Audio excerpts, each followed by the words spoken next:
Fala galera, aqui é o Vinícius Ferro e nesse vídeo eu vou trazer para vocês uma pesquisa realizada no mundo todo tratando sobre educação financeira.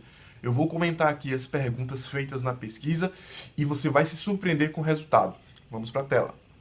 Vamos lá, vamos à pesquisa realizada pelo Instituto de Pesquisas Gallup, né? A fonte foi do site BBC e as perguntas foram realizadas no ano de 2014 e a pesquisa divulgada agora no finalzinho de 2015.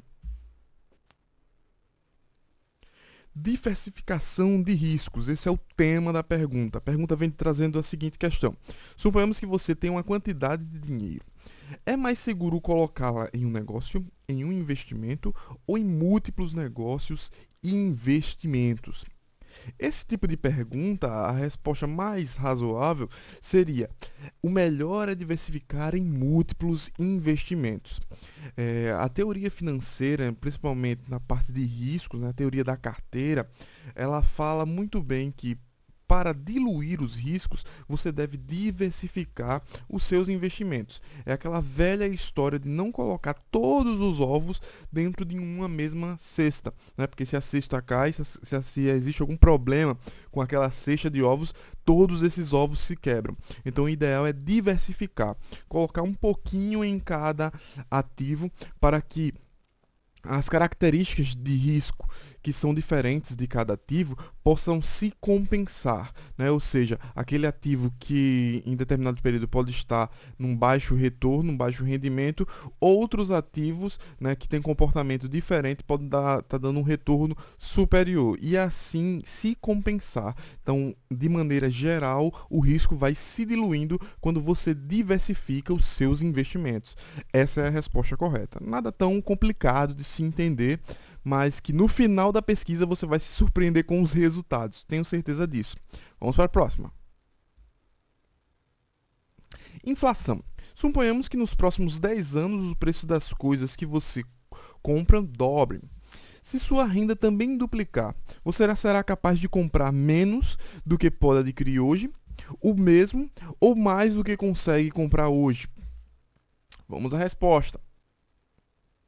A resposta certa é o mesmo, né? Então, o aumento salarial apenas acompanhou a inflação, né? A inflação dobrou, o seu salário dobrou, então seu poder de compra vai continuar sendo o mesmo, né? Houve só a manutenção, né? A correção monetária em cima do mesmo percentual de inflação. Veja que as perguntas realizadas aqui pelo Instituto, né, são bem simples. Basta pensar um pouquinho que você já mata o que ele está querendo abordar nesse tipo de pergunta, né? Fala de inflação, fala de aumento generalizado dos preços, tá? É o que a economia nos apresenta e o que ocorre é justamente uma pequena correção monetária para quebrar aí o impacto inflacionário, que é justamente o poder de compra.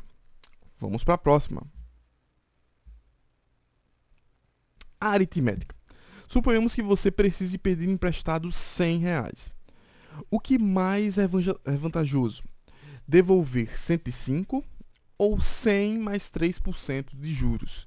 Olha que pergunta simples, olha que pergunta fácil de se responder, né? É uma pergunta de aritmética e que o que pode confundir alguém a responder essa pergunta é só o jogo de percentual, né? Mas mesmo assim os números apresentados são redondos, né? Trabalhado na base de 100, então é muito difícil de você errar uma questão dessa, tá? Então o que mata a pergunta aí é muito simples, né? É óbvio que a resposta certa aí, né, seria 100 mais 3% de juros, que totalizaria os 103. Isso é óbvio, né?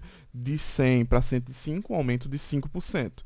Né? Então, 100 mais 3% dá um total de 103, e 103 é menor do que 105, e é óbvio que essa seria a opção correta. Então, veja que vem perguntas simples, né, que foram feitas para pessoas comuns, para pessoas que não são especialistas em finanças, são pessoas de todas as áreas, de todos os ramos, de todo nível de formação.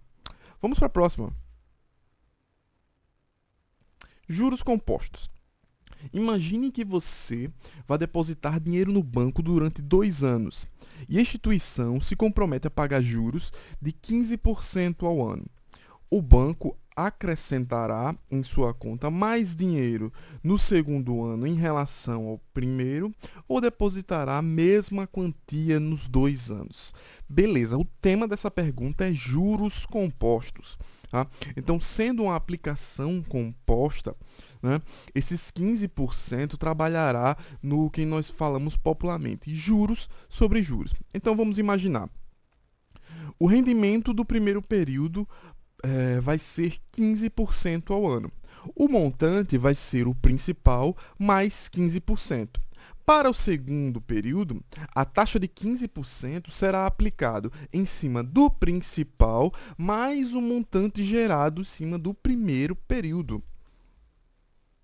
Logo, a resposta certa é mais dinheiro, porque os juros do segundo ano incidirão sobre a quantia já reajustada com os juros do primeiro ano, ou seja, é juros sobre juros. Os juros está correndo em cima dos juros do primeiro ano, do primeiro período, né? Então é fácil de visualizar para quem entende como funciona, né, a capitalização composta, né, o sistema de juros compostos. Uma perguntinha de matemática financeira, mas que não requer tanto esforço assim.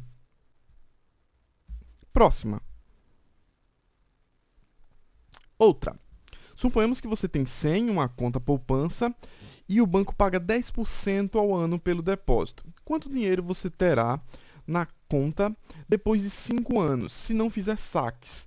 Mais de 150, né, reais, exatamente 150 ou menos de 150. Veja que a pergunta não quer nem saber o montante exato, né? Só quer saber se é mais de 150, igual ou maior do que 150.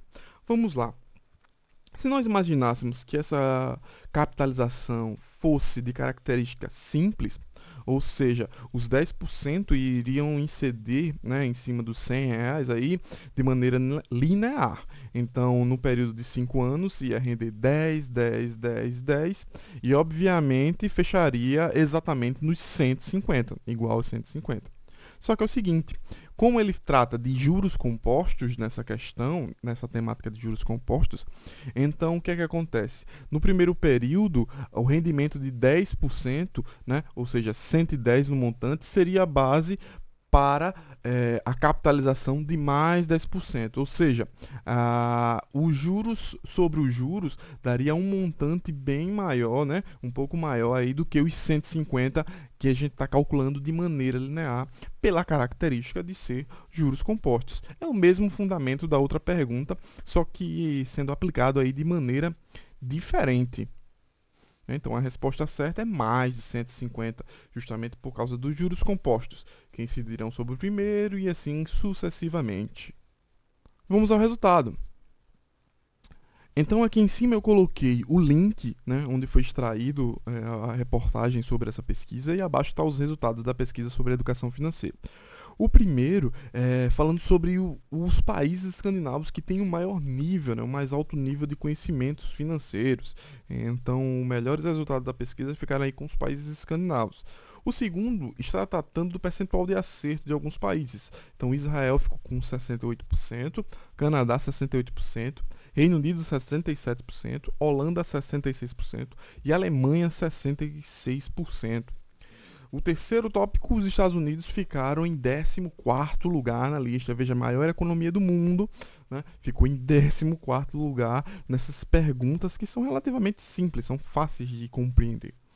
O Brasil, nosso querido Brasil, ficou em 68º lugar na lista, obtendo 35% de acertos, cara, é um percentual muito baixo. Algumas pessoas acharam que era um percentual, esse percentual seria ainda um pouco menor, mas não, foi 35% de acertos. Veja que as perguntas são simples, e mesmo assim as pessoas entrevistadas, né, apenas o somatório, né, deu 35% de acerto, então é muito pouco esse percentual ainda, né, refletindo aqui no nosso país, né, a capacitação, a educação financeira no nosso país ainda é algo que deve ser bem trabalhado, tem que ter um pouco mais de atenção. As pessoas têm que se educar um pouquinho mais ainda em relação a esse tipo de questão.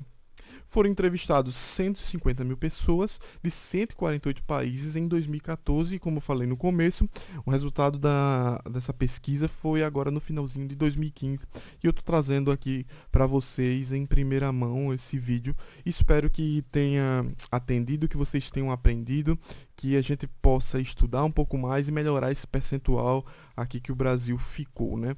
Então, eu desejo a todos uns bons estudos e ótimos negócios.